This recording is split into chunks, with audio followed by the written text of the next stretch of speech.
Israël sur les traces des terroristes qui ont incendié la maison où un bébé palestinien est mort vendredi. L'autorité palestinienne, elle, en appelle à la Cour pénale internationale. Une plainte a été déposée. John Kerry continue de défendre l'accord sur le nucléaire iranien, cette fois devant les pays du Golfe. Et pour les rassurer, eh bien, ces monarchies recevront de nouvelles armes des États-Unis. La bourse d'Athènes a rouvert aujourd'hui après 5 semaines de crise financière. Réouverture et immédiatement une forte baisse des valeurs dans un climat toujours incertain.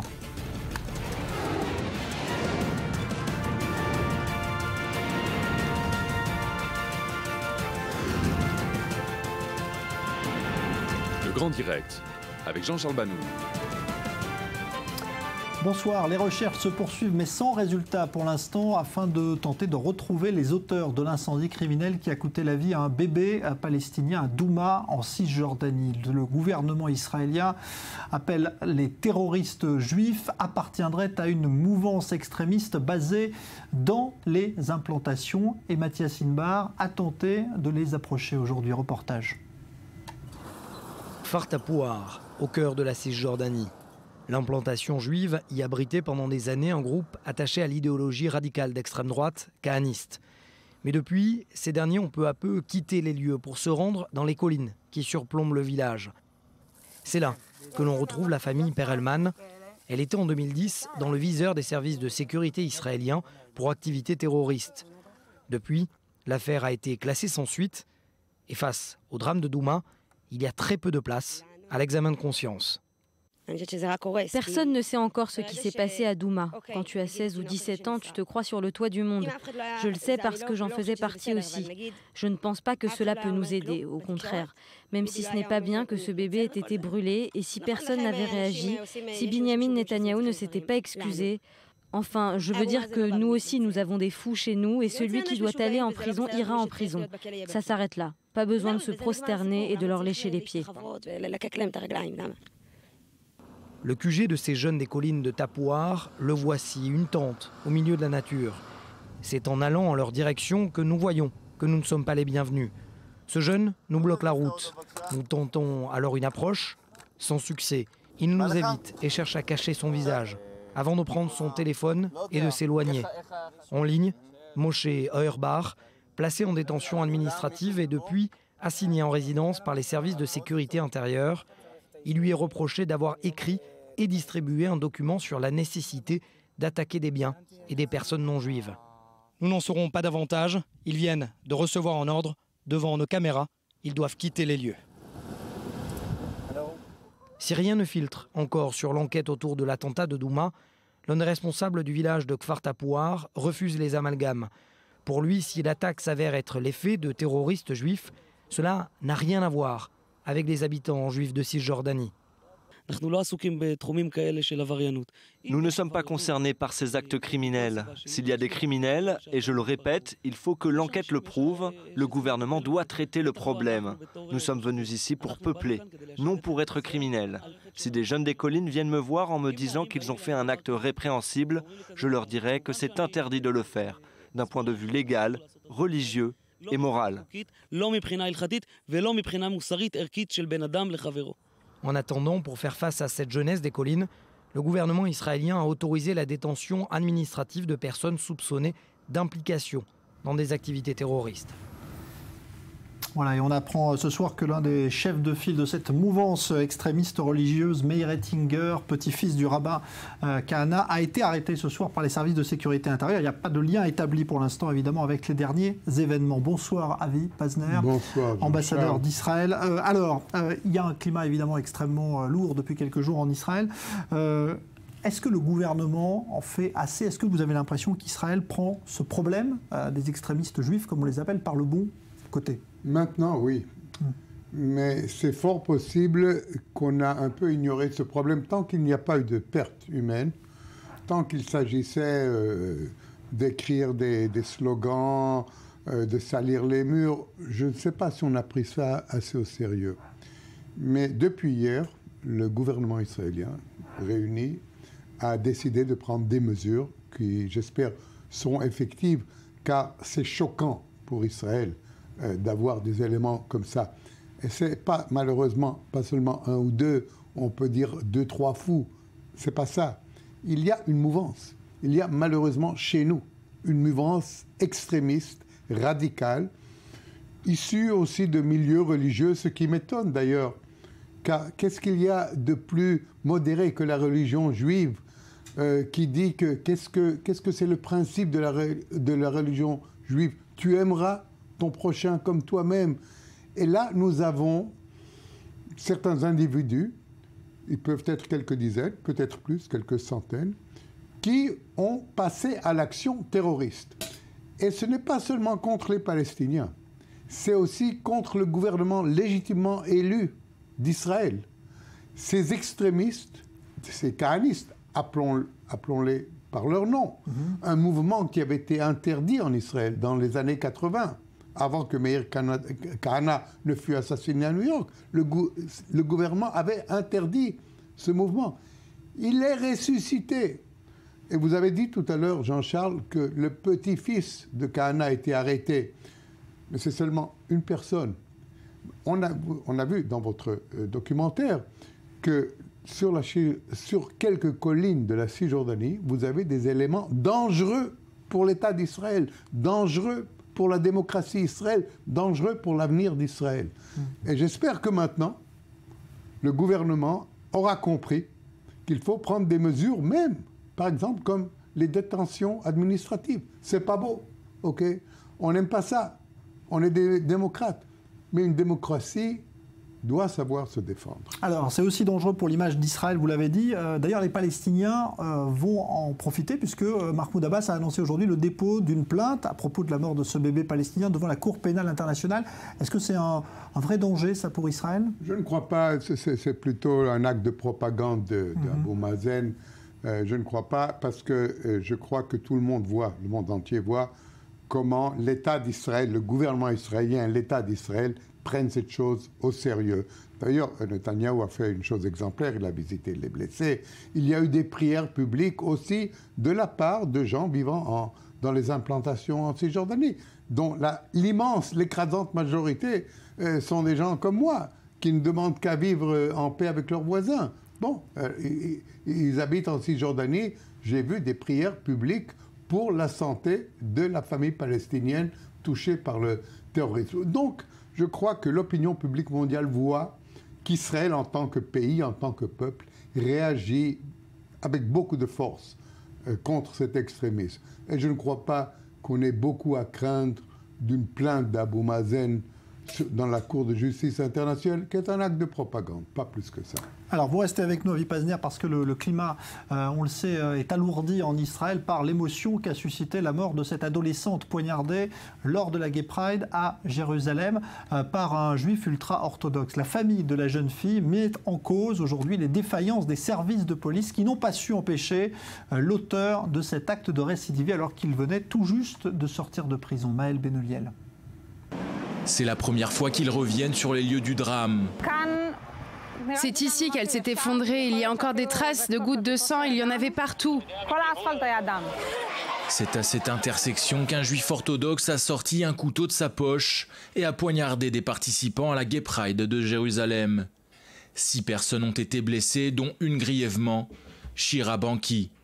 Ce dimanche, ses amis ont été informés que la jeune fille de 16 ans était décédée à l'hôpital des suites de ses blessures.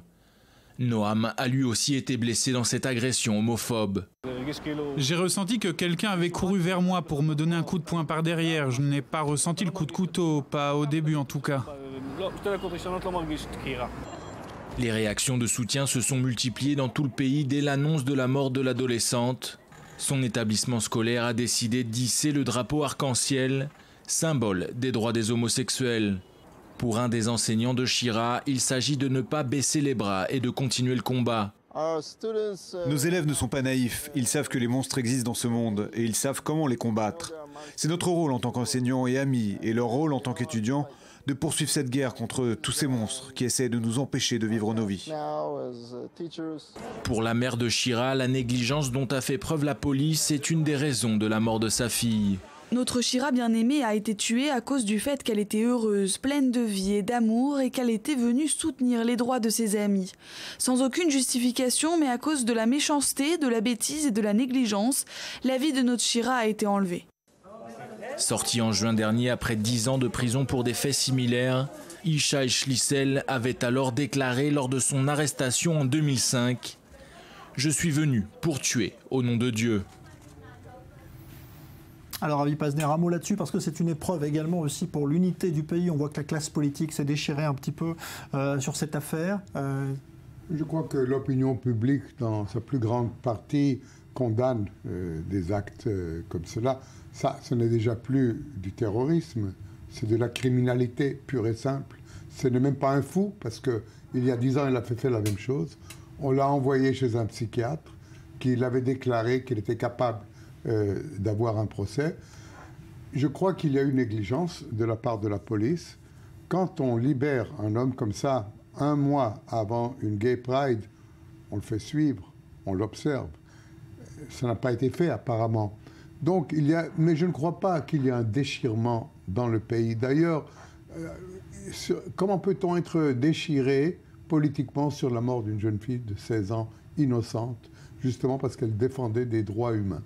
C'est une chose, mais là, contrairement à ce que je vous ai dit à propos de ces jeunes des collines, là, il s'agit vraiment d'actes isolés, de fous furieux, d'extrémistes abominables. Il y en a malheureusement, mais là, ce n'est pas sur le même piédestal que je mettrais ces deux phénomènes. Alors, on va vous demander également votre avis, Avi Pazner, sur ces images qui sont étonnantes aujourd'hui. Elles sont diffusées depuis Doha, au Qatar, où a eu lieu une rencontre au grand jour entre le ministre des Affaires étrangères russe, Sergueï Lavrov, et le chef politique du Hamas, Khaled Meshal, la Russie, qui l'a même invité à se rendre à Moscou. Moscou qui veut aider les Palestiniens, je cite, à obtenir leur État, et puis à se réconcilier entre eux. Voilà pour cette image, l'une des images du jour. Avi Pazner, c'est quelque chose d'étonnant de voir les Russes s'afficher comme cela avec le chef politique du Hamas? Étonnant, oui, mais ce n'est pas seulement dirigé contre Israël. C'est aussi dirigé contre Abu Mazen. Okay? Il y a une certaine froideur maintenant dans les relations des Russes avec l'autorité palestinienne pour des raisons que je ne connais pas, mais il y a depuis 1 an, 2 ans une certaine froideur. Et il y a aussi dernièrement des gestes russes, comme par exemple le fournissement de missiles antiaériens ultramodernes à l'Iran, ce qu'il n'avait pas fait pendant des ans. La politique russe, qui est maintenant isolée à cause de l'Ukraine, bouge un peu et essaye de rétablir ses positions au Moyen-Orient. Je crois qu'il faut voir cette étonnante rencontre entre Lavrov et Meshal dans ce contexte, et je crois qu'il va y avoir aussi d'autres contacts entre la Russie et d'autres pays du Moyen-Orient qui jusqu'à maintenant étaient plutôt neutres ou du côté américain. Merci Avi Pazner, ambassadeur d'Israël, merci d'être venu dans ce studio. Le Hamas justement qui a lancé de nouvelles menaces contre Israël aujourd'hui après la mort de ce bébé palestinien à Douma. Et à Gaza, l'organisation terroriste tient d'ailleurs actuellement des camps de vacances d'un genre un peu particulier pour les jeunes palestiniens. Maxime Pérez. Les participants sont jeunes, des adolescents pour la plupart. Ils seraient 25 000 à avoir pris part à ce camp d'été du Hamas, ou plutôt de sa branche armée, les brigades Ezzedine al-Qassam.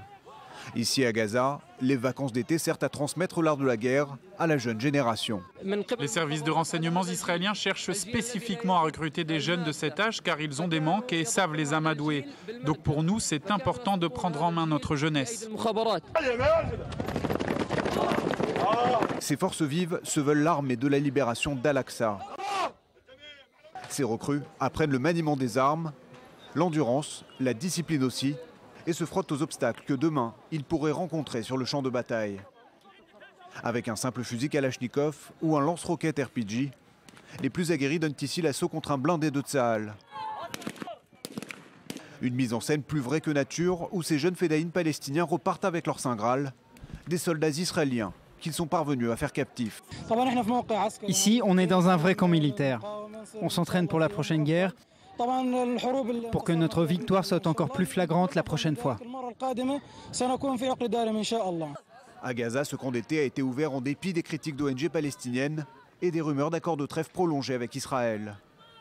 Mais entre propagande et guerre psychologique, le Hamas a déjà un autre agenda en tête, celui de se préparer coûte que coûte à la prochaine guerre.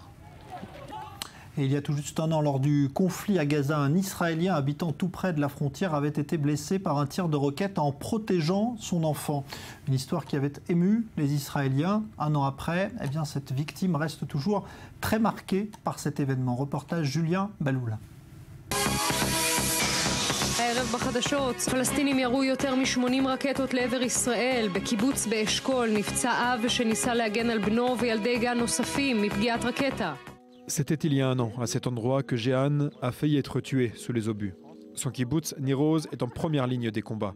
À peine quelques centaines de mètres le séparent de la bande de Gaza et des islamistes du Hamas. Ce 21 août 2014, vers 10 h, la guerre touche presque à sa fin.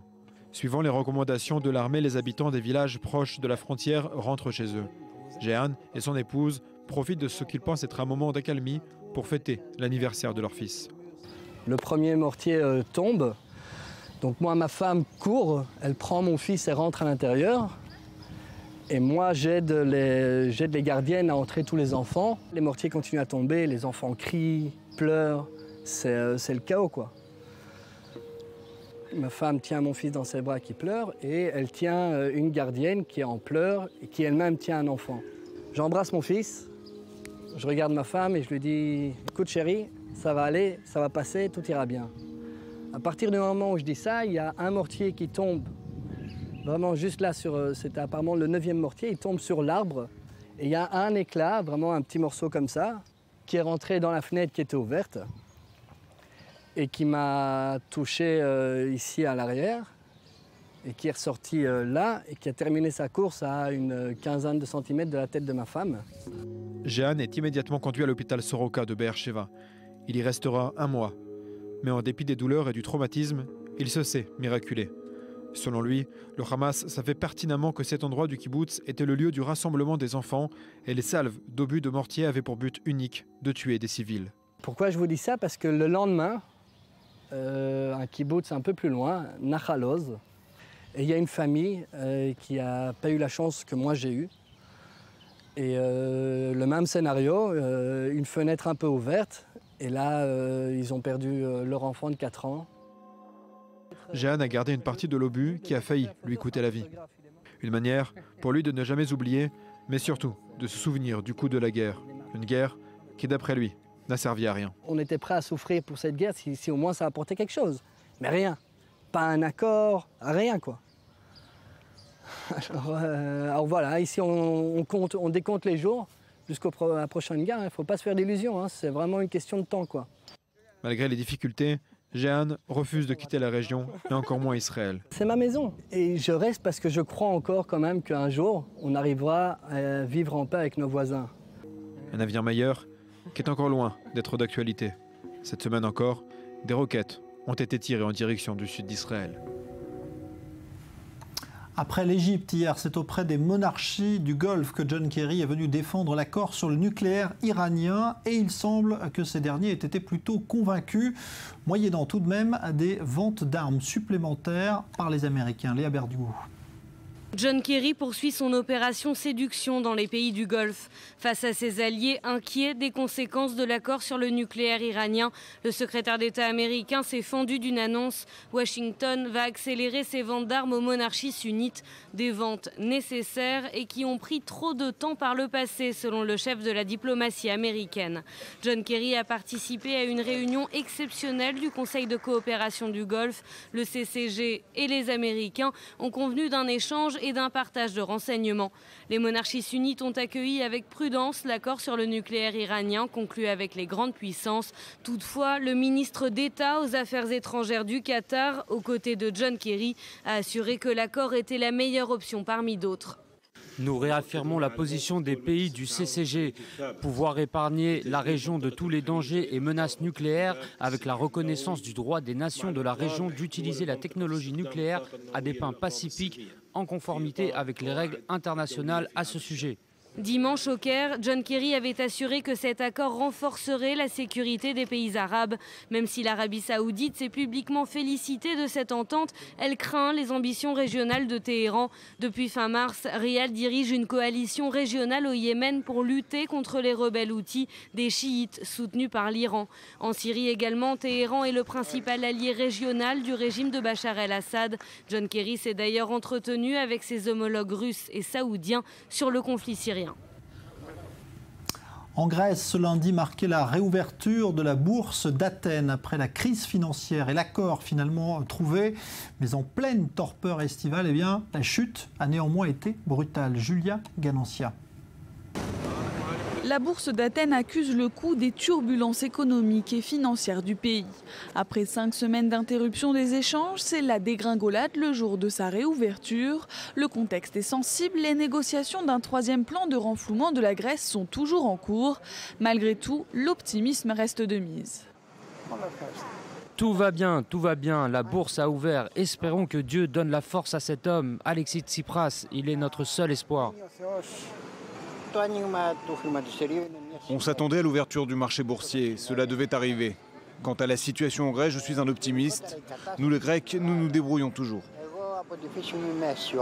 Athènes recherche environ 10 milliards d'euros ce mois-ci pour recapitaliser les établissements financiers fragilisés par la fuite des capitaux.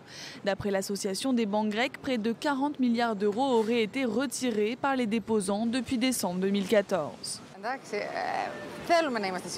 Nous voulons être optimistes. Nous sommes des Grecs, mais toute cette incertitude nous a affectés dans beaucoup d'aspects de notre vie quotidienne. La réouverture de la bourse d'Athènes intervient sur fond d'incertitudes multiples. La Commission européenne prévoit le retour à la récession dès cette année, alors que 2014 avait été marqué par une légère reprise.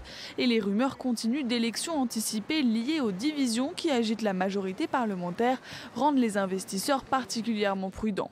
Pas sûr, dans ce contexte, que le calendrier extrêmement serré qu'Athènes espère encore pouvoir suivre soit tenable. Alors, Johanna Citruc, bonsoir. Bonsoir. Comment expliquer ce plongeon, c'est le mot, pour la bourse d'Athènes ?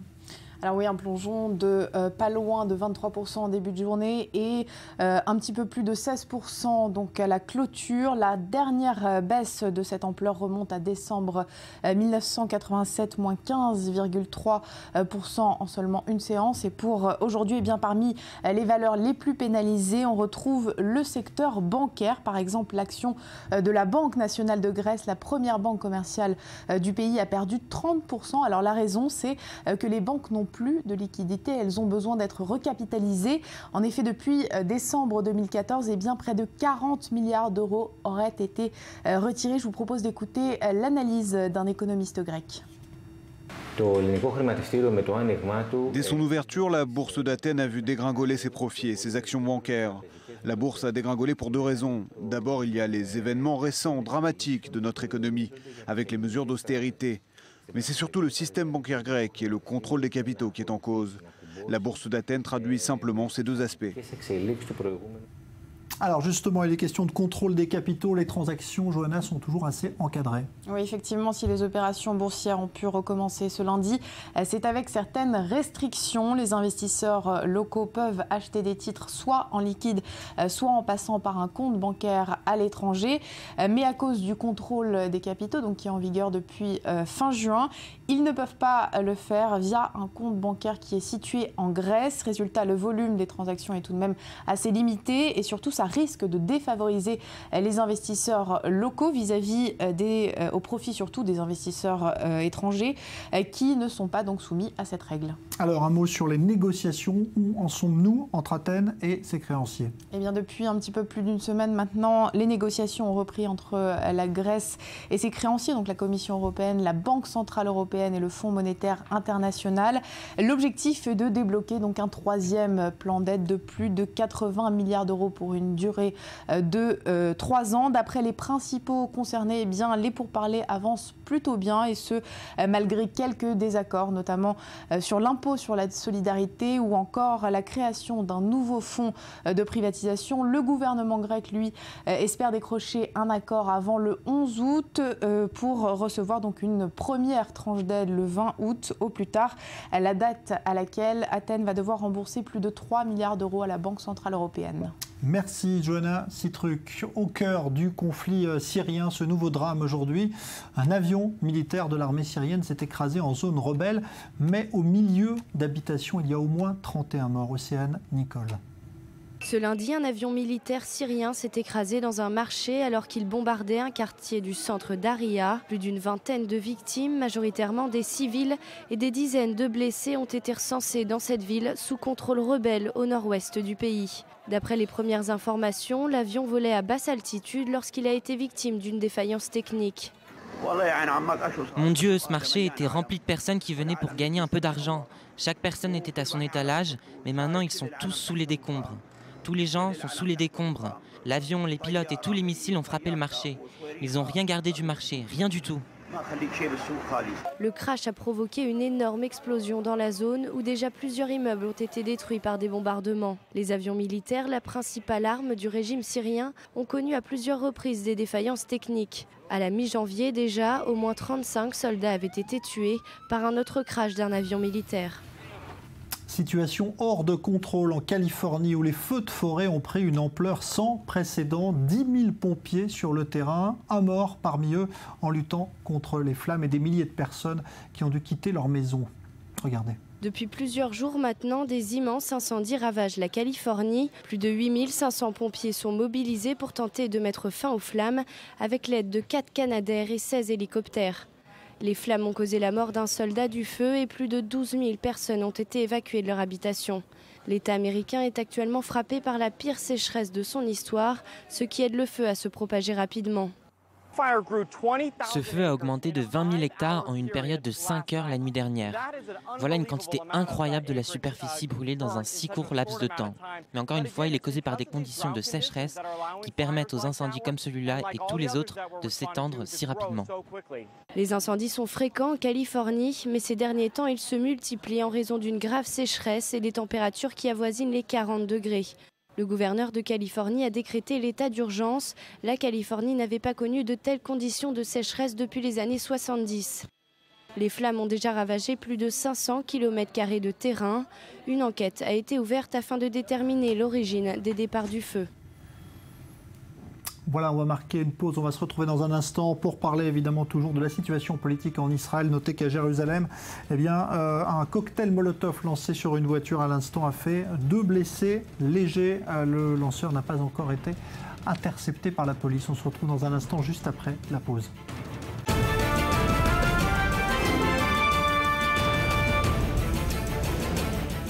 Israël sur la trace des terroristes qui ont incendié la maison où un bébé palestinien est mort vendredi dernier. Arrestation ce soir d'un des chefs de l'extrême droite dite religieuse, Meir Ettinger. John Kerry défend l'accord nucléaire iranien devant les pays du Golfe. Pour les rassurer, eh bien, ces monarchies pétrolières vont recevoir de nouvelles armes de la part des États-Unis.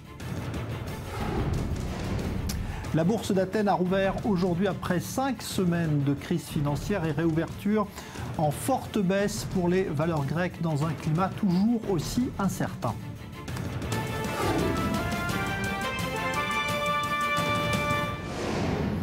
À Calais, dans le nord de la France, la nuit a été marquée par de nouvelles tentatives d'infiltration de migrants dans le tunnel sous la Manche. L'objectif, gagner à tout prix la Grande-Bretagne, et les mesures de sécurité ont pourtant été renforcées. Mais la France souhaite encore plus d'efforts de la part des Britanniques. Léa Berdugo. La Grande-Bretagne fait toujours rêver les migrants. Dans la nuit de dimanche à lundi, 1700 tentatives d'intrusion ont été décomptées. Cela s'est passé près de Calais, sur le site du tunnel sous la Manche. Parmi ces tentatives, 1000 ont été repoussées par la police aux abords du site. 700 ont été interceptées à l'intérieur même du site. Par ailleurs, un CRS a été blessé au visage et à la tête par un jet de pierre. Il a été transporté à l'hôpital pour des points de suture. L'auteur du jet, un migrant soudanais, a été interpellé. Depuis quelques semaines, le tunnel sous la Manche fait l'objet de tentatives massives d'intrusion. Le Premier ministre britannique avait dénoncé il y a quelques jours une situation très préoccupante. De nouvelles clôtures ont été installées dans cette ville du Nord pour éviter de nouvelles infiltrations. Les autorités locales dénoncent une intrusion du gouvernement britannique. Aujourd'hui, on a l'impression que cette ville est presque annexée par la Grande-Bretagne, par le gouvernement britannique, comme si ce serait une espèce de fortification ici où il faudrait contraindre les migrants à rester, que la ville de Calais, sa vertu première, ce serait une espèce de camp de façon généralisée, et ça, nous le refusons. Mais au niveau national, le discours est tout autre. Londres et Paris ont affiché leur unité. Les ministres britanniques et français de l'Intérieur ont déclaré vouloir mettre fin ensemble au problème des migrants, sans résultat concret pour l'instant. Et en Grande-Bretagne, justement, on se souvient de la vague d'indignation provoquée par le départ en Syrie de 3 jeunes lycéennes musulmanes parties faire le djihad alors qu'elles étaient mineures. Eh bien, il semble qu'elles aient depuis fait du chemin au sein de l'organisation de l'État islamique en Syrie. Lia Berdugo. De cette école dans l'est de Londres à l'État islamique en Syrie. Ces 3 lycéennes ont quitté le Royaume-Uni en février pour rejoindre l'État islamique. Elles vivraient aujourd'hui autour de Raqqa et se seraient mariées avec 2 de ses combattants. À des milliers de kilomètres de là, ces 2 chercheuses basées à Londres suivent l'activité de ces jeunes filles sur Internet. Elles ont tout un point commun, elles diffusent la propagande du groupe. Alors que leurs tweets paraissent très banals, comme ici une photo de pizza, il y a en fait un message sous-jacent de domesticité. Et en écrivant « Les pizzas sont meilleures qu'à Pizza Hut », le message est clair. Les conditions dans les territoires de l'État islamique sont meilleures que les conditions dans les pays occidentaux. Environ 550 femmes occidentales auraient rejoint l'État islamique en Syrie et en Irak. Mélanie Smith et sa collègue Erin Saltman de l'Institut pour le dialogue stratégique ont répertorié 108 de ces femmes sur les réseaux sociaux. Elles ne rentrent jamais en contact avec elles, mais ont déjà été menacées. Je sais que j'ai eu personnellement 1 ou 2 menaces de mort sur Twitter. Je connais des personnes qui en ont eu beaucoup plus. Farouk Aftab travaille de près avec les jeunes musulmans du Royaume-Uni. Il met un point d'honneur à garder le dialogue sur l'islam ouvert. Avec la montée de l'extrémisme et la radicalisation, nous avons travaillé avec des jeunes pour les inciter à communiquer, pour connaître leurs préoccupations et leur donner le vrai message de l'islam afin qu'ils comprennent bien ce qu'est leur religion et rester à l'écart des influences comme l'État islamique. L'analyse des comptes de ces 108 femmes montre qu'elles ne sont pas simplement des épouses naïves, mais tout aussi engagées idéologiquement que leurs homologues masculins.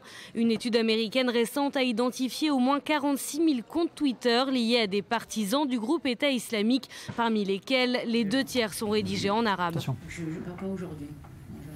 On revient à présent sur le dossier qui agite actuellement évidemment Israël, celui à la fois de la mort de ce bébé palestinien victime d'un incendie criminel à Douma en Cisjordanie, et puis la mort également de cette adolescente israélienne poignardée lors de la Gay Pride. À chaque fois, ce sont des extrémistes qui sont en cause, extrémistes juifs. Le gouvernement a d'ailleurs annoncé des mesures pour aider les services de sécurité à lutter plus efficacement contre ce que l'on appelle le terrorisme juif. C'est le ministre de la Défense, Moshe Yaalon, qui a précisé aujourd'hui le détail de ce dispositif. Écoutez. Nous avons l'intention de lutter contre le terrorisme juif sans compromis. C'est un combat pour l'identité de ce pays et nous n'avons pas l'intention d'y renoncer. Le gouvernement a pris hier des décisions importantes et a suivi mes recommandations de procéder à des détentions administratives. C'est une mesure drastique que nous utiliserons à chaque fois qu'il sera difficile de faire traduire en justice des suspects, et ce même s'il existe des indications sur leur responsabilité dans des attentats. Nous n'hésiterons pas à avoir recours à des mesures drastiques pour éviter que le sang ne coule encore. Je le répète, c'est un combat pour l'identité de ce pays, et nous envisageons d'autres mesures pour que ces terroristes soient jugés. Alors, l'identité de ce pays, a dit Moshe Yaalon à un instant. On va en parler justement avec nos invités. Bonsoir Marilyn Smadja. Vous êtes la cofondatrice de Women Wage Peace, les femmes pour la paix. Vous êtes évidemment sensibilisée à ce qui se passe. Et Jérémy Halimi également, bonsoir. Vous êtes membre du parti Foyer Juif. Bonsoir. Celui du ministre de l'Éducation, Naftali Bennett, qui a été un petit peu chahuté, on l'a vu lors de la manifestation de samedi soir à Tel Aviv.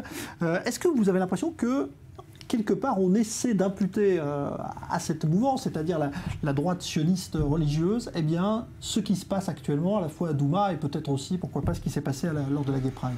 Jérémy Halimi. Tout d'abord, je voudrais dire que c'est des personnes qui ont porter atteinte à la vie d'un enfant et d'une jeune fille se revendiquent religieux. Ils ne sont pas du tout religieux.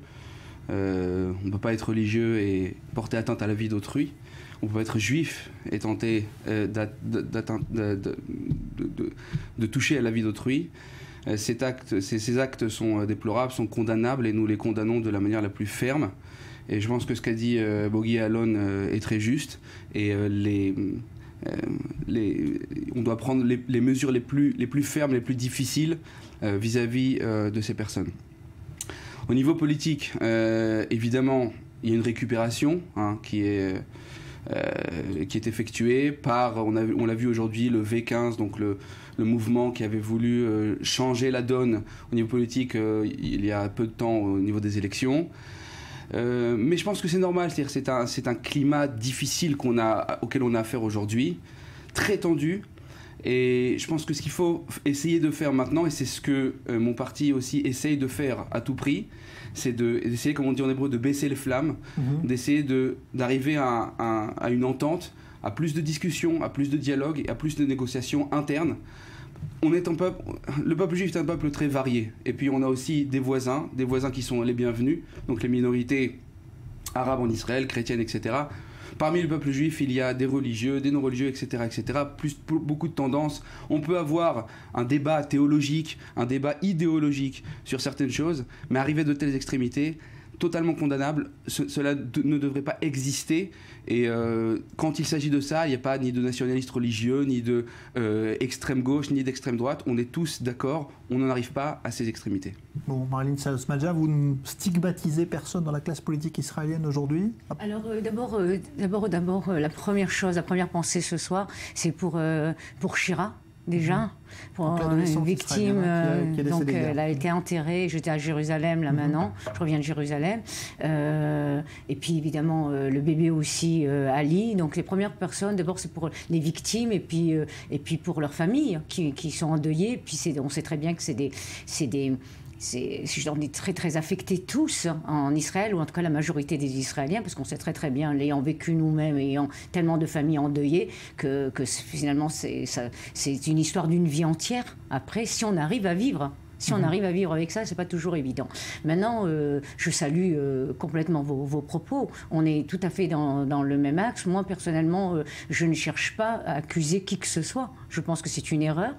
Je crois qu'à Women Watch Peace, notre message le plus important, on s'occupe du conflit palestinien, hein, d'accord ? On ne mélange pas tous les problèmes humains. On est certainement toutes concernées par énormément de choses, mais on ne peut pas tout mélanger. Mais le mot d'ordre, c'est la responsabilité. La prise de responsabilité. Donc on ne va pas chercher qui est le plus coupable, qui est le plus... c'est pas le but. Mais par contre, il faut parler des responsabilités. Et je crois que c'est nécessaire. Et moi, je salue aujourd'hui mon gouvernement qui a su faire une session spéciale pour parler du terrorisme juif. Et je crois que ça va...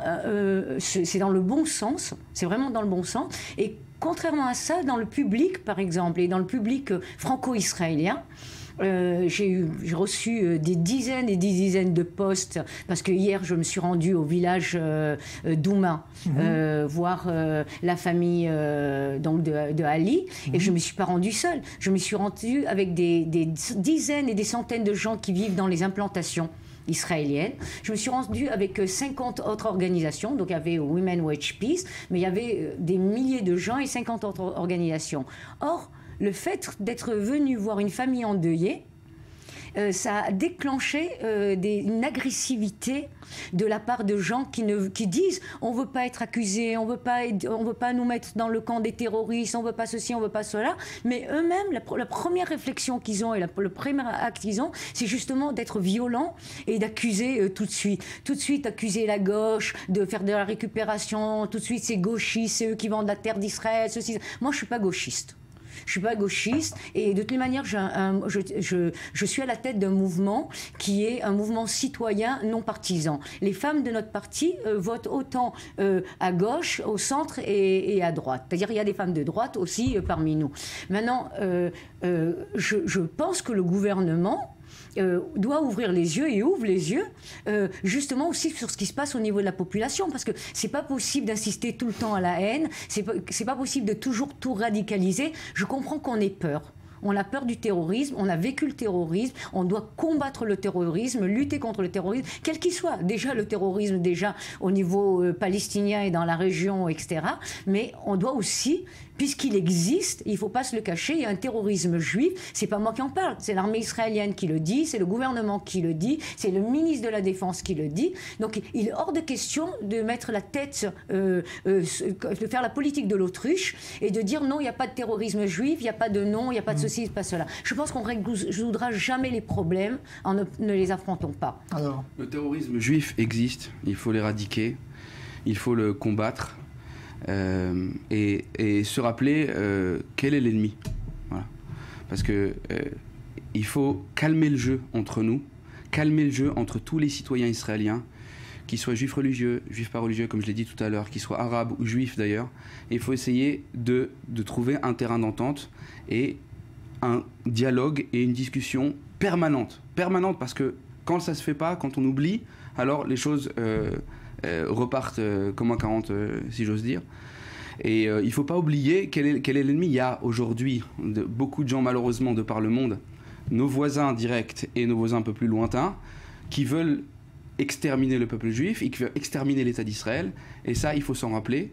Et on n'a pas le droit, aujourd'hui, de s'entretuer entre nous, alors qu'on a un ennemi et une menace tellement proche qui existe. Mais à votre avis, est-ce qu'on en fait trop ou pas? Est-ce qu'Israël en fait trop aujourd'hui en se posant toutes ces questions après ce qui s'est passé vendredi? Est-ce que vous avez l'impression qu'il y a trop de contrition finalement autour de ce... Je veux dire, c'est normal. La communauté, la communauté, la table, je ne sais pas exactement comment on dit en français, mais enfin la communauté des homosexuels est une communauté, c'est très sensible. Ça existe, donc évidemment, au niveau politique, tout le monde essaye de récupérer ça à son compte, essaye de jauger un petit peu les sensibilités qui existent. Je trouve pas que c'est exagéré. C'est quelque chose de normal.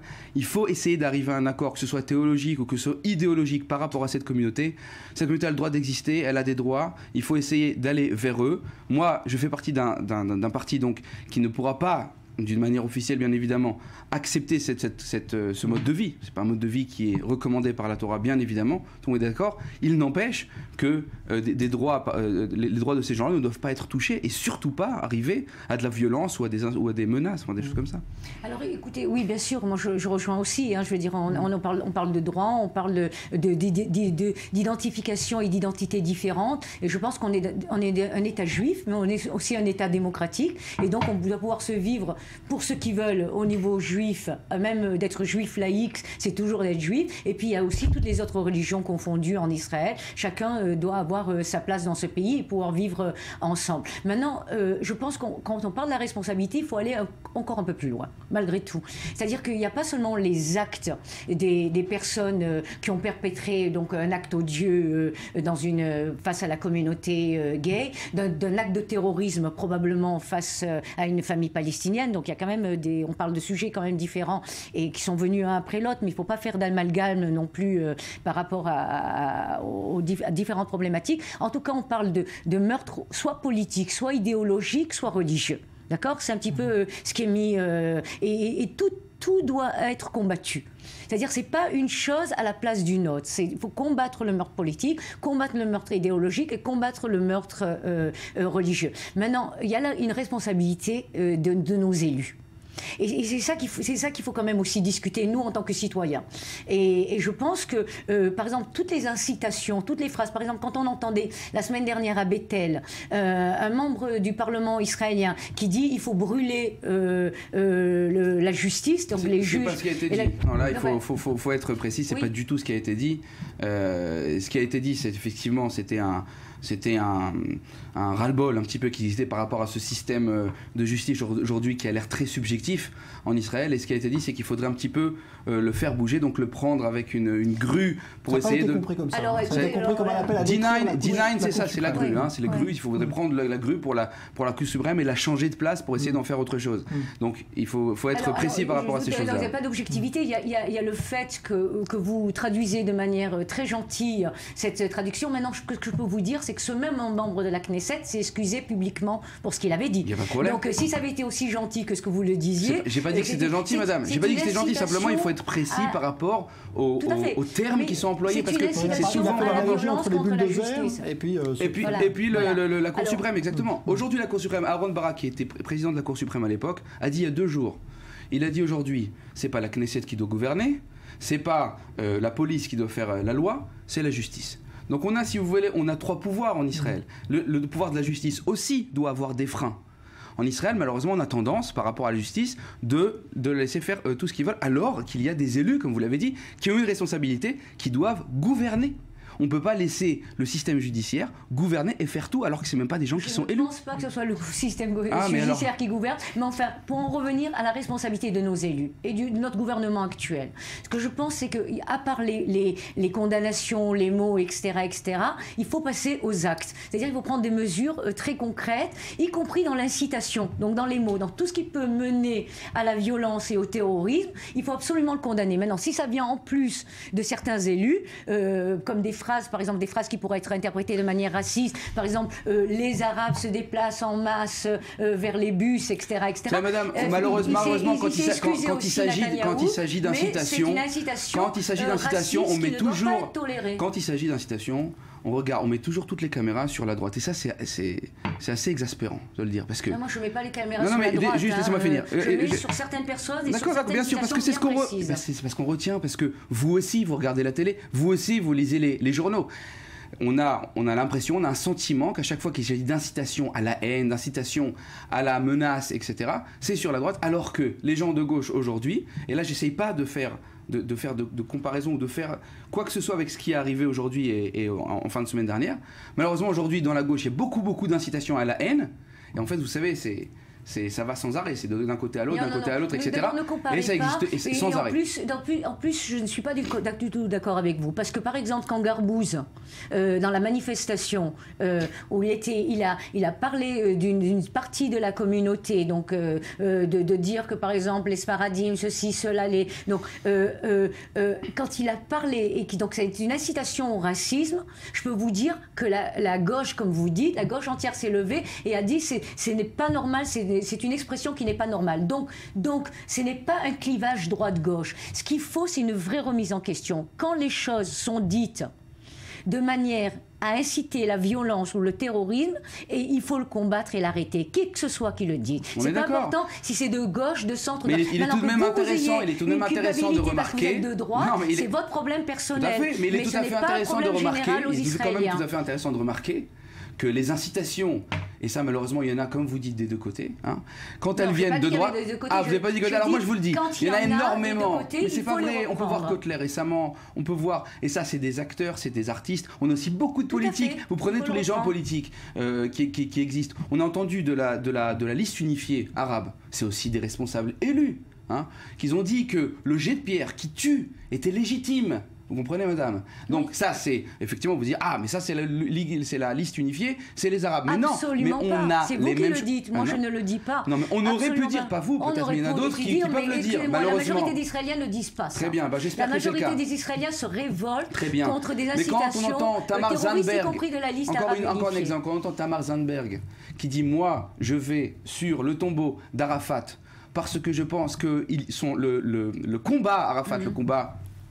armé, hein, est un combat légitime, on a un problème. Et ce problème, il n'existe pas qu'à droite. Il existe à droite, à gauche, et je suis d'accord avec vous, il faut le combattre, mais surtout ne pas faire de poids, de mesure. Tout à fait, moi je suis contre la symétrie. De manière, le syndrome de symétrie, je pense qu'il nous invite à rien du tout, il nous fait avancer absolument à rien. Il faut prendre des responsabilités. Merci à tous les deux, Marilyn Smadja et Jérémy Halimi, merci à tous les deux. On en reparle évidemment, puisque l'actualité nous y invite. Et puis l'une des particularités à présent de l'armée israélienne, c'est de promouvoir le plus possible l'égalité entre hommes et femmes. Et bien, une nouvelle unité combattante intégrant des femmes vient d'accueillir son tout premier contingent.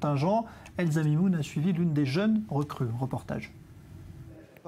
Dernier petit déjeuner en famille pour Almog. Âgée de tout juste 18 ans, cette jeune Israélienne originaire de Kfar Saba va effectuer son devoir de citoyen. Elle rentre aujourd'hui à l'armée dans une toute nouvelle unité combattante et mixte appelée Bardelas, Guépard en hébreu, et qui rejoint ainsi le bataillon Caracal, une autre unité combattante existant déjà depuis 10 ans. Nos activités seront surtout des opérations comme des arrestations de suspects ou encore surveiller la frontière avec la Jordanie. Depuis déjà quelques années, j'avais envie de faire un service militaire qui ait une vraie signification. Je suis attachée à notre pays. J'avais besoin de donner le maximum et je ne voulais pas être assise à un bureau et ne rien faire.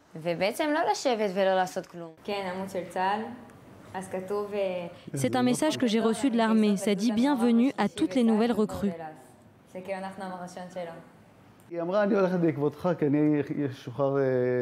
m'a dit un jour, moi je veux faire comme toi, je veux enfiler des bottes rouges de combattant comme mon père. Et voilà comment tout a commencé, elle s'est entraînée dur ces 2 dernières années. Il faut prendre soin de ce pays, de toutes nos forces, c'est comme ça qu'on a éduqué nos enfants. Pour tout vous dire, j'ai 3 filles, j'aurais aimé avoir un fils qui fasse comme moi, mais finalement, c'est ma fille qui poursuit mon chemin, je vois cela de manière très positive. À l'heure d'aujourd'hui, certaines peuvent même être pilotes de chasse. De mon temps, il n'y avait pas de combattantes. Ceci est très important de mon point de vue.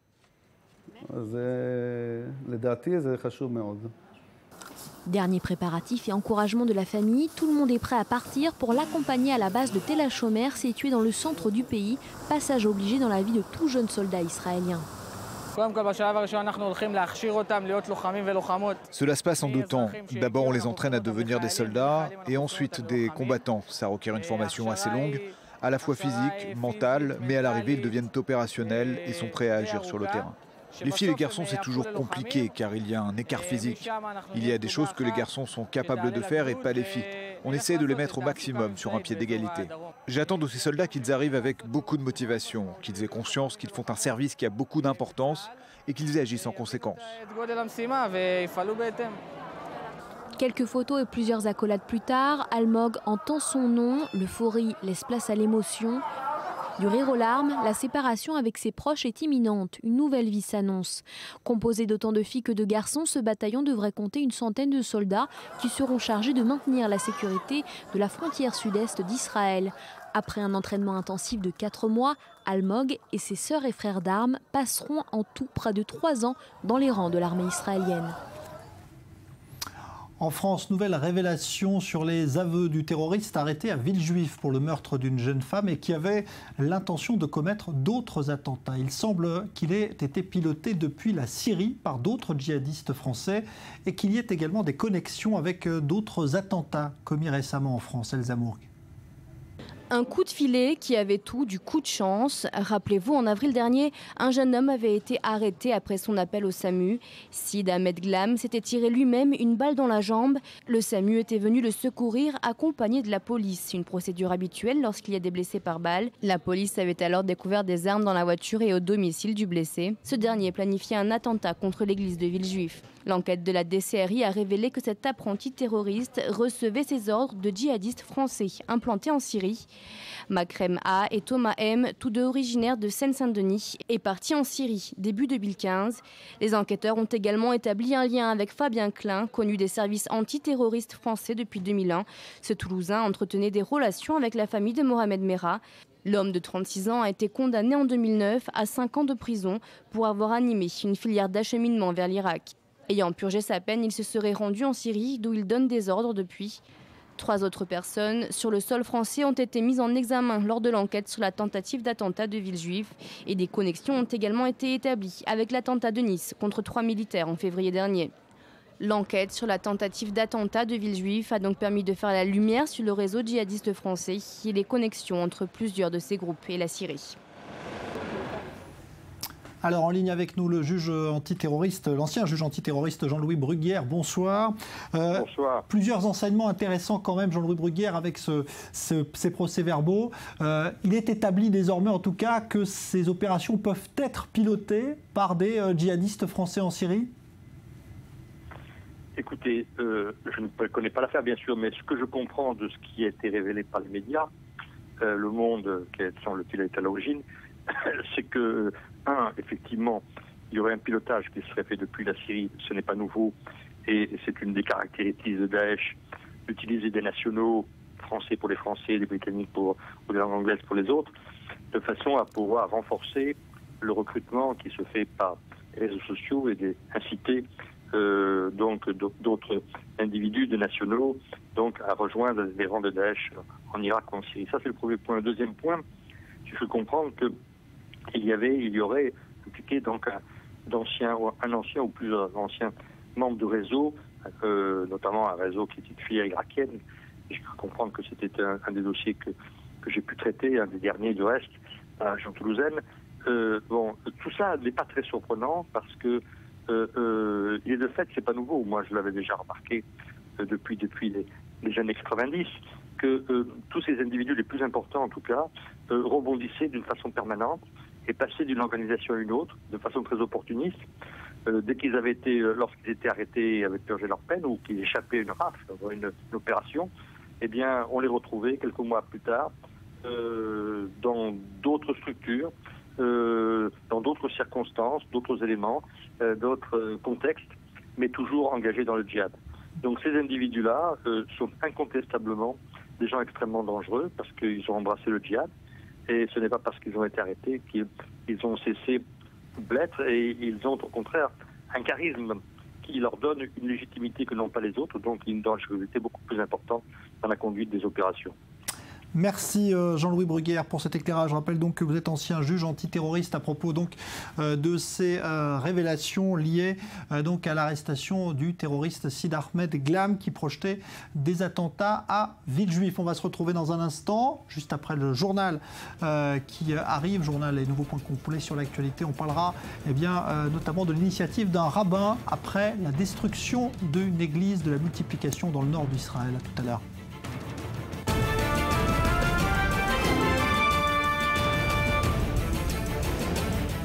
Suite du Grand Direct et on va d'abord évoquer ce nouveau coup de filet spectaculaire contre la mafia italienne. Cela se passe cette fois en Sicile. 11 membres de Cosa Nostra arrêtés. Ils sont très proches du chef suprême de l'organisation qui est lui-même recherché depuis de nombreuses années. Joseph Emmanuel. Les carabinieri italiens annoncent un coup de filet spectaculaire. C'est en Sicile, l'un des fiefs historiques de la mafia, qu'ont été arrêtés 11 proches de Matteo Denaro, le chef de Cosa Nostra. Lui-même est en fuite depuis plus de 20 ans, une cavale historique rendue possible par l'aide de nombreux subalternes. Le gouvernement italien n'a jamais cessé de le rechercher. Cet homme de 53 ans est considéré comme le successeur des deux grands patrons historiques de Cosa Nostra, Toto Riina et Bernardo Provenzano, tous deux en prison. Parmi les personnes arrêtées figure Vito Gondola, 77 ans, un ancien patron de la mafia. Il est accusé de diriger un réseau secret de communication, un réseau central pour communiquer avec Matteo Denaro et donc l'aider à gérer les juteux business de la mafia sicilienne. On le voit sur ces images venir donner des pizzini, des petits messages écrits en langage codé pour donner ses instructions aux membres de son groupe. Les rencontres se font généralement dans des lieux isolés. Ces images rares ont été filmées par les carabinieri en filature. Matteo Denaro avait également été condamné à la perpétuité pour sa participation dans des attentats à Rome, Florence et Milan, des attaques qui avaient fait plusieurs morts en 1993, des faits qu'il n'a jamais reniés. Il aurait même un jour déclaré qu'il pourrait remplir un cimetière avec les personnes qu'il a lui-même tuées. En Sicile, Cosa Nostra est appelée la pieuvre pour ses réseaux réputés tentaculaires. Elle a été à maintes reprises récupérée par le cinéma. Pourquoi vous n'êtes pas venu me voir tout de suite au lieu d'appeler la police? De nombreux spécialistes considèrent Cosa Nostra comme l'organisation criminelle la plus influente en Europe jusqu'à la fin du XXe siècle. Mais la très forte répression des autorités semble avoir affaibli. Le ministre italien de l'Intérieur le prouve encore à travers un tweet on ne peut plus clair « L'État gagne, la mafia perd ». Réponse du chef du gouvernement italien sur sa page Facebook, en avant toute pour capturer le boss fugitif.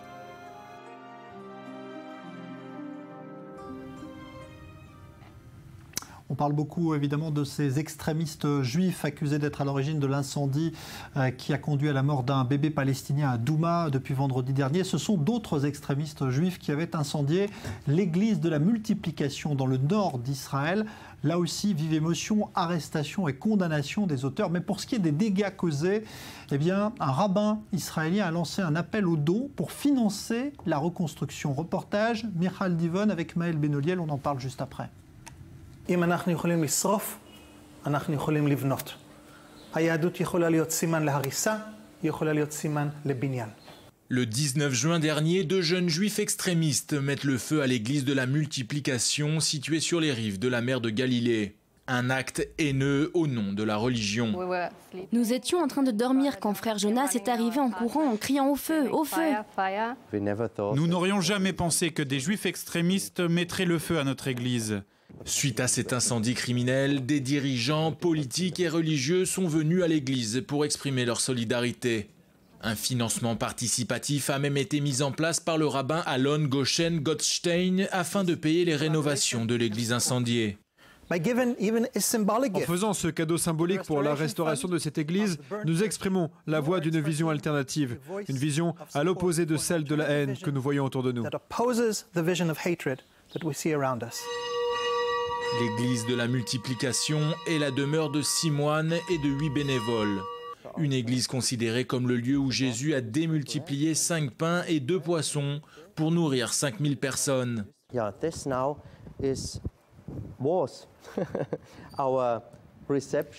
Ici, c'était notre réception. Nous avions un bureau avec un téléphone et un ordinateur, un fax, une photocopieuse et beaucoup de papier. Il ne reste pas grand-chose de l'entrée, mais par miracle, la salle de prière a échappé aux flammes. Les cendres volent un peu partout, même s'il n'y a pas eu de feu ici, tout est noir et détruit parce que les cendres sont arrivées jusqu'ici. 2 jeunes juifs âgés de 19 et 20 ans ont été inculpés. 3 autres suspects sont en ligne de mire des autorités. Selon la police israélienne, les 5 hommes ont été motivés par un judaïsme extrémiste. Ils doivent accepter la sentence de la justice israélienne. Et quand ils l'accepteront, nous pourrons facilement leur pardonner et les aider à changer de vie s'ils le souhaitent. Depuis 2011, 17 lieux de culte musulmans et chrétiens ont été incendiés en Israël. Dans aucun des cas, il n'y a eu des inculpations. Alors, notre invité, le rabbin Alon Goshen Gottstein, bonsoir, merci d'être là. Vous dirigez l'Institut interconfessionnel d'Elijah, c'est dans le nord d'Israël, et vous êtes à l'origine donc de cette démarche de collecter de l'argent pour la reconstruction de cette église. Pourquoi est-ce que c'est si important justement que des juifs se mobilisent pour reconstruire cette église? Quand il y a eu cet attentat, j'ai senti qu'on est arrivé à un autre point dans le combat entre les religions. Avant, c'était quelque chose de politique. Maintenant, c'est devenu quelque chose de religieux. On a vu dans le film maintenant le graffiti. Le graffiti, c'est un texte qui est pris de notre prière. C'est-à-dire, il prie la prière que je dis de manière quotidienne, chaque jour. Il l'utilise comme justification pour faire le mal aux autres. Il faut réagir plus que de donner une condamnation. Comment est-ce qu'on peut réagir que sera plus fort? Alors, j'ai cherché une façon, pas simplement de condamner, mais de donner une image positive, de construire là où les autres ont abîmé, de donner un témoignage d'espérance là où les autres ont donné une terrible image de judaïsme. Au niveau théologique, de faire une Kiddush Hashem, sanctification du nom divin, là où les autres ont fait une Chilul Hashem, comment dire, Chilul Hashem, vous voulez dire un blasphème du nom blasphème, voilà. Alors, il y a on va voir s'afficher à l'écran le site internet sur lequel on peut aller encore aujourd'hui donner de l'argent pour reconstruire cette église. Il y a en ce moment un climat justement où on parle de cet extrémisme juif. Comment vous, en tant que rabbin, vous expliquez qu'il y ait justement des juifs qui se disent religieux mais qui puissent commettre de tels actes? Je crois que c'est une combinaison de 2 facteurs. L'un, ce sont les circonstances politiques. Toujours dans toutes les religions, on voit que l'extrémisme est toujours lié aux questions d'identité et de politique. Alors ici, il y a des questions d'identité par rapport à l'État, par rapport aux autres groupes, Et après, les circonstances politiques qui amènent à une polarisation de plus en plus extrême. Le deuxième facteur, c'est l'éducation. C'est une fonction de mauvaise éducation, c'est-à-dire une éducation qui est en fonction d'une certaine mauvaise intériorisation du judaïsme qui coupe des relations avec les autres, qui perdent le contexte plus large et donc qui commence à considérer que nous sommes le seul. Et c'est une fausse image du judaïsme. Et alors il faut l'adresser à travers l'éducation. Il y a en ce moment un vrai problème de religion, à votre avis. Est-ce que cette religion aujourd'hui en Israël a du mal à faire coexister toutes ces religions ensemble, l'islam, la religion chrétienne et la religion juive? Est-ce qu'elles ont du mal à coexister ou pas? La réponse, comme toujours, c'est oui et non. Oui, parce que nous voyons les problèmes. Non, parce qu'au fond, il y a la capacité. Les leaders ont des relations entre eux. Mais il faut aller plus loin. C'est-à-dire, si chacun déclare « ma religion, c'est la religion de la paix » et l'autre aussi, on continuera à avoir toutes ces expressions extrémistes. Si on n'avance pas dans un vrai dialogue d'études, des amitiés, de construire les amitiés, on ne va pas avancer plus loin. Alors il faut augmenter tous les efforts jusqu'à aujourd'hui et c'est ça que nous essayons à contribuer à ce mouvement. Merci beaucoup, Rabbin Alon Goshen-Gottstein. Je rappelle donc, on va voir s'afficher à l'écran le site sur lequel on peut continuer de donner pour cette reconstruction donc, de l'église de la multiplication. Et vous dirigez donc l'Institut interconfessionnel d'Elijah. Merci d'être venu dans ce studio avec évidemment une période où tout cela était extrêmement troublé. C'est en ce moment que le président Obama est en train d'annoncer son fameux plan qui est une révolution culturelle aux États-Unis, révolution écologique même, réduction drastique des émissions de carbone. Si vous croyez comme moi qu'il ne faut pas condamner nos enfants et nos petits-enfants à vivre sur une planète asphyxiée, je vous demande de partager ce message avec vos amis et votre famille. Voilà, c'est donc une vraie révolution écologique que s'apprêtent à réaliser les États-Unis après donc cette annonce spectaculaire de Barack Obama qui veut réduire de 32% les émissions de carbone émanant des centrales électriques. On va en parler avec un vrai spécialiste de l'environnement ici en Israël. Bonsoir, Jonathan Eckenbaum. Merci d'être là. Vous êtes le directeur de campagne de Greenpeace en Israël. C'est quelque chose d'assez spectaculaire. D'abord, on est surpris de voir à quel point finalement l'énergie charbon est encore présente aujourd'hui. On pensait que c'était du 19e siècle et ça a toujours cours. Dans le monde, le charbon, c'est 40% de notre production d'électricité. En Israël, c'est 40%. Aux États-Unis, en Allemagne, c'est une énergie très présente. En France, elle l'est un peu moins, mais il n'empêche que c'est toujours une énergie très dominante, extrêmement coûteuse en termes de santé publique, extrêmement coûteuse en termes d'empreinte carbone, donc de potentiel de changement climatique. Alors vous dites en France, elle est moins présente parce que la France a fait le choix du nucléaire. C'est un choix que les écologistes n'aiment pas habituellement. Il vaut mieux quoi? Si on doit choisir entre le charbon et le nucléaire, est-ce qu'il vaut mieux privilégier le nucléaire qui finalement va peut-être contribuer à purifier l'air ou rester au charbon parce que c'est moins dangereux? Le charbon, c'est un danger certain pour la génération présente, puisque c'est un coût en santé publique, en termes de maladies et en termes aussi de changement climatique. Le nucléaire, c'est un immense point d'interrogation dû aux accidents nucléaires et dû aussi à l'enfouissement de déchets qui vont rester présents pendant des centaines de milliers d'années. Donc il y a, par rapport au nucléaire, une prise de responsabilité. On est plus dans le domaine éthique. Et par rapport à ça, oui, il faut bien sûr se poser des questions. On n'a pas tout à fait les mêmes enjeux, mais on le voit par exemple quand des groupes comme Daesh prennent le contrôle de larges territoires. Eh bien, qu'est-ce que ces groupes-là feraient de déchets nucléaires? Je suis sûr qu'ils seraient très contents d'en trouver. Donc, quand on pense au nucléaire, il faut aussi penser à des options politiques, ce qui peut se passer. Alors, parlons des États-Unis. Ce qu'annonce Obama, ça vous semble être quelque chose de très courageux de la part d'un président, d'un grand pays qui a toujours rechigné à renoncer justement à son privilège et aux industries qui en dépendent? Alors oui, d'un côté, si on compare ça à la précédente administration, il y a un pas en avant. Même aux dizaines d'années précédentes, il y a un énorme pas en avant. C'est la première fois que les États-Unis se prononcent avec autant de force pour un changement. Je vous rappelle que la part qui est prévue pour les énergies renouvelables, qui viennent, que ce soit l'éolien ou le solaire, est de 28%. On parle d'une vraie poussée des énergies renouvelables. C'est énorme. Maintenant, d'un autre côté, il y a quelques bémols. D'abord, d'une part, les centrales à charbon, de toute façon, sont de moins en moins compétitives et le public exige de plus en plus à ce qu'elles soient remplacées parce qu'elles sont nuisibles pour la santé. Ce n'est même pas une question climatique, là, c'est une question de santé. Donc, à moyen terme, les centrales à charbon sont dépassées. Maintenant, quand même, il y a quand même quelque chose de très positif au fait de vouloir avancer cette tendance et de faire en sorte à ce qu'elle change tout de suite. Maintenant, l'autre bémol, c'est que ce même Barack Obama vient de donner un feu vert à la recherche d'hydrocarbures dans l'océan Arctique, donc dans le pôle Nord, et que ça va avoir une empreinte carbone absolument gigantesque. Donc on a d'une part une réduction de l'empreinte carbone par la production d'électricité aux États-Unis, et d'un autre côté, on a une augmentation de l'empreinte carbone par la recherche d'hydrocarbures. Donc globalement, il faudra juger globalement cette politique. Il y a un pas qui est un pas assez local. Je comprends que le gouvernement américain fait face à des pressions qui sont monumentales de la part de l'OPEP. Et notamment de la part du Congrès aussi, qui est républicain et qui refuse de céder à cette pression. Le Congrès républicain est en partie climato-sceptique. Ça veut dire qu'il pense que les changements climatiques que nous vivons ne sont pas dus à l'homme. Il s'appuie sur une pseudoscience, il la répand cette pseudoscience et il la finance. C'est assez préoccupant. Mais il n'empêche qu'il y a quand même un consensus global qui s'établit sur le sujet et que même aux États-Unis, on parle d'un bastion, même si ce bastion, il est quand même assez important vu les républicains. Mais il y a aussi le lobby du charbon, il y a le lobby du gaz, donc il y a toutes sortes de lobbies qui ont des intérêts économiques très clairs.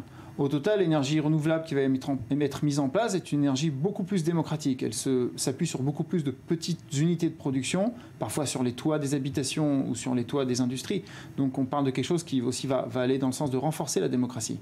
Alors il y a beaucoup de questions qui se posent avant cette conférence sur le climat qui met en garde évidemment contre le réchauffement de la planète. En Israël par exemple, on a ces réserves de gaz qui ont été trouvées, qui font miroiter donc, bien de possibles ressources importantes pour Israël. Est-ce que c'est un choix qui est écologique, justement, de privilégier le gaz en Israël? Il y a aussi le solaire, mais un peu moins quand même. D'accord. Le choix de privilégier le gaz n'est pas du tout un choix écologique. C'est un choix qui est un choix économique que l'on comprend quand on a des réserves aussi importantes que ça. Au niveau écologique, le gaz, bien sûr, produit moins de gaz à effet de serre. Il est également moins polluant pour la santé publique. Mais avec le gaz, il y a aussi des fuites de méthane quand on fait l'exploitation de ces hydrocarbures. Il y a aussi des sous-produits du gaz, des condensats qui, eux, sont extrêmement nuisibles pour la santé. Donc le gaz, pris dans sa globalité, n'est pas tellement mieux que le charbon ou que le pétrole. Donc au total, il faut passer à l'énergie éolienne et en Israël à l'énergie solaire, qui, elle, est 10 à 15 moins polluant et avec une empreinte carbone aussi beaucoup plus faible que le charbon ou même que le gaz. Il n'y a pas de comparaison. Par contre, ce qu'on voit, c'est que le gaz en Israël, c'est 60% de la production d'électricité et que le solaire, c'est seulement 1,5% de la production. On a, avec le soleil, un potentiel absolument énorme. On a des réserves qui sont bien plus grandes que celles du gaz. Et continuellement, on nous passe sous le nez. C'est absolument regrettable et, à ma foi, un petit peu lamentable qu'on ne soit pas beaucoup plus avancé sur ce dossier. Bon, il y a des choix politiques importants à faire, puisque là, on est vraiment à la croisée des chemins. Tous les experts disent qu'il faut agir maintenant, sinon on court à la catastrophe. Tous les experts s'accordent sur le fait de dire que c'est le moment de prendre des décisions drastiques pour la réduction de combustion d'émissions de gaz à effet de serre. On doit réduire d'ici 2050 à peu près à 80% la production de gaz à effet de serre pour maintenir le climat de la planète en dessous d'une augmentation de 2 degrés. On est actuellement à une augmentation de 0,8 degrés et vous pouvez là-dessus demander tous les experts qui vous diront qu'il y a des changements très importants qui sont déjà sensibles et qu'on voit beaucoup plus dans certaines régions, par exemple beaucoup plus aux États-Unis qu'en Israël. Dans une région comme la Californie, il n'y a aucun souci sur le changement climatique. Il y a pas, Arnold Schwarzenegger était un républicain, mais ce n'était pas du tout un gouverneur climato-sceptique. Par rapport à ça, il a très bien compris ce qui se passait. Merci beaucoup Jonathan Ekenbaum. Je rappelle que vous êtes donc le directeur de projet pour Greenpeace en Israël. Merci pour cet éclairage environnemental. Merci à vous. Et nouveau journal tout de suite avec Alice de Comarmont. Bonne soirée.